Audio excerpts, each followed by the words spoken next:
lost in the nastiness. Trump's admission Sunday night he hasn't paid personal federal income taxes in years. Even so, Christine, Trump still won't release his taxes or produce the evidence. They are, as he so often says, under active IRS audit.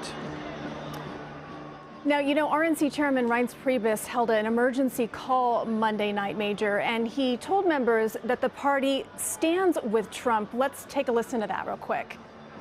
I want to make it very clear that the RNC is in full coordination with the Trump campaign, and we have a great relationship with them. If there's any takeaway from this call, that's the takeaway.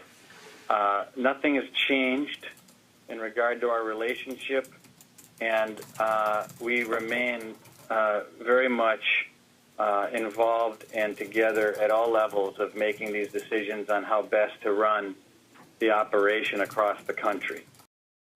All right, so Major, explain to me the difference between Priebus's role and Ryan's role at this point.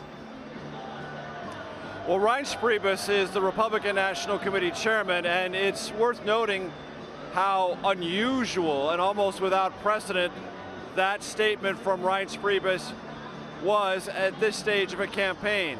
It is almost unheard of for there even to be a discussion at a major party whether or not at this stage of a campaign it would be putting all of its resources behind the nominee.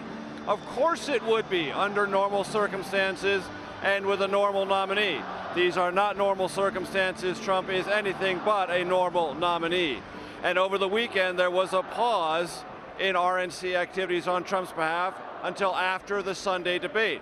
Reince Priebus was part of that debate preparation team, and he impressed upon Trump the urgency of performing well in that debate and the necessity of doing so to rekindle RNC support for his campaign on the ground and to reassure Republicans made very nervous by the tape on Friday and being uncertain as to how Trump would handle it on Sunday night. So that's Reince Priebus's role. Paul Ryan is the Speaker of the House, which is an institutional position. He represents every House member, Republican and Democrat, but he's elected by his Republican members. And Paul Ryan heard from a lot of members Friday and Saturday deep concerns about the Trump tape and fears that more revelations were coming.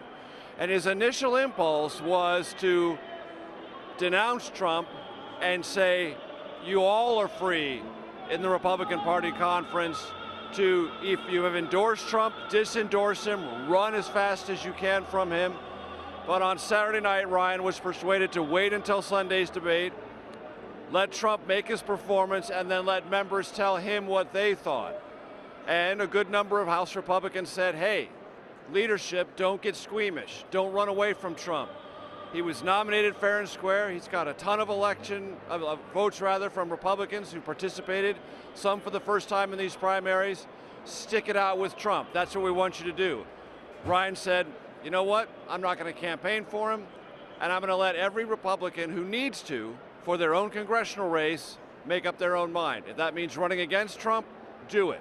If it means ignoring Trump, do it. If it means running in lockstep with Trump, do it. Do whatever you have to do to protect the congressional Republican majority, but not necessarily make it easier for Donald Trump to win your congressional district, your state, or the presidency. And that's where these two good friends, Reince Priebus and Paul Ryan, both from Wisconsin, both staunch and long-standing political friends and political allies, that's the dividing line they find themselves on opposite sides of right now. All right, Major Garrett reporting for us in Wilkes-Barre, Pennsylvania. Major, thanks for joining us. You got it.